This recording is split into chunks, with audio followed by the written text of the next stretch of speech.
He stared at the glass, but it wasn't the wine he saw. Red lipstick. Her brand. The one she only wore when lying. She laughed too easily tonight. Touched her phone too often. He used to trust her, completely. But now, silence filled their house like poison gas. He wasn't angry. Not yet. Just watching. Because when a man senses betrayal, he doesn't ask. He waits, and he plans. She hated lying, but she hated being invisible more. He used to touch her like she mattered. Now all she got were closed doors and cold dinners. The other man? He listened. He saw her. It started as messages. Then, late coffee. Then, more. Her heart twisted every time she smiled at her husband. But she told herself, he doesn't notice. He doesn't care. She was wrong. They lay inches apart, but galaxies away. Each screen lit up with a name they shouldn't know. They both lied with practiced fingers and guilty hearts. But no one said a word. He pretended to sleep. She pretended to smile. Their house was quiet, too quiet to be innocent. And somewhere deep inside, they both felt it coming. This wasn't marriage. It was war in slow motion. He told her he had a meeting. She said she was home. But he parked outside the hotel anyway. And then he saw her, walking in, alone. No hesitation, no guilt, just practiced movements. His hands gripped the steering wheel until his knuckles went white. He didn't follow. Not yet. He needed proof. Love didn't live here anymore. Only patience and revenge. She felt watched, even when she wasn't. Every beep from her phone felt like a bomb ticking. She told the other man it was over, but she wasn't sure. Part of her still needed to feel wanted. She deleted the photos, the messages, the memories, but nothing erased the ache inside her. She thought she was in control, but someone else had already started writing the ending. He didn't speak when she walked in, just held her phone like a verdict. She froze, not because he had it, but because it was open. Every message, every lie, every moment exposed. The silence between them shattered like glass. "How long?" he asked. Voice sharp and quiet. She opened her mouth and said nothing. The war had officially begun. He didn't go home that night. Instead, he drank with a woman who didn't ask questions. Her laugh was loud, her touch fast, and he let her. If his wife could betray, so could he. Revenge didn't heal, but it numbed. And in that moment, numb felt like peace. He sent a photo. No words. Just proof. Two wrongs don't make right, but they do make it even. She saw the photo and dropped the phone.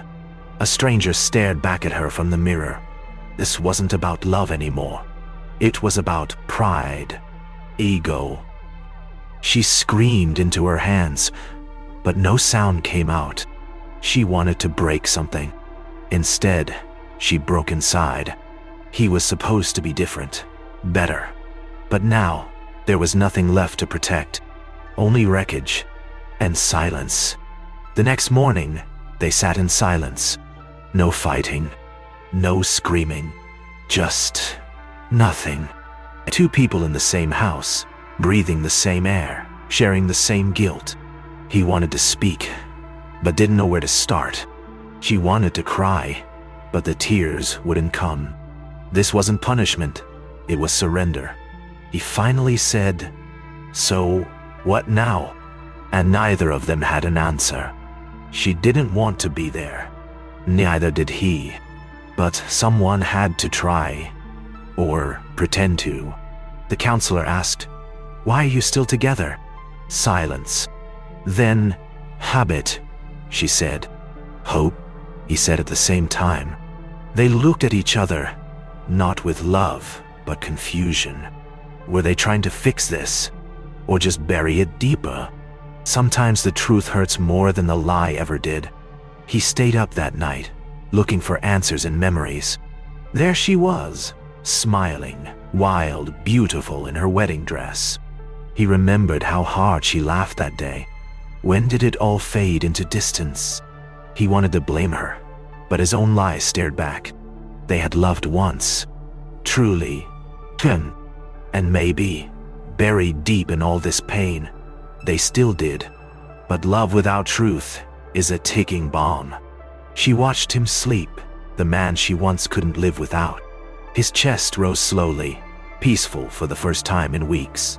She wanted to touch his hand, say she was sorry. But guilt builds walls taller than forgiveness. She still loved him, and that made it harder. This wasn't about revenge anymore. It was about what came after. She whispered, "I'm sorry," knowing he couldn't hear. But maybe someday he would. It started with one word, then 1,000. He shouted about the messages. She fired back about the bar photo. Their love collapsed under years of silence and resentment. "You stopped seeing me," she screamed. "You stopped trying." He yelled back. A glass shattered against the wall, but it didn't matter, because everything between them had already broken. And still, neither walked away. She didn't sleep, just sat at the table numb. The sun rose like nothing happened. Like nothing changed. But inside her, something had shifted. She wasn't angry anymore, just exhausted. Love used to feel like home. Now it felt like a battlefield. But a tiny voice whispered, maybe it wasn't too late. She wiped her tears and stood up.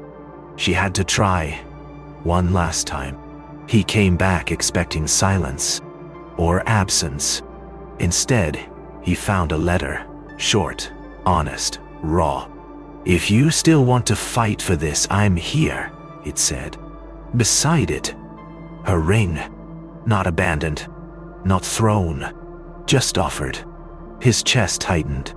Regret, relief, everything at once. He closed his eyes and whispered her name. Maybe love wasn't about never breaking, but choosing to rebuild. No yelling, no accusations. Just silence, and air between them. They sat like strangers with shared memories. He cleared his throat, but the words stuck. She spoke first. "I don't expect you to forgive me." He looked up, eyes tired. "I already did, the moment I lost you." Tears welled up, not from anger, but release. They didn't hug. Not yet. But something cracked open. And for the first time in months, light came through. They didn't go back to normal. They started over. One walk, one meal, one honest conversation at a time. They deleted the old phones, set new rules, spoke openly. There were still bad days, still quiet stares, but they faced them together, not apart. He told her what he feared. She told him what she needed, and slowly, painfully, they found their way back, not to what they were, but to who they could be. They never told anyone the full truth. Some wounds don't need witnesses to heal. They forgave, not because it was easy, but because it was worth it. The pain didn't disappear, but it stopped ruling them. They held hands like it meant something again. No vows were repeated. No grand speeches, just presence, just peace, and that was enough.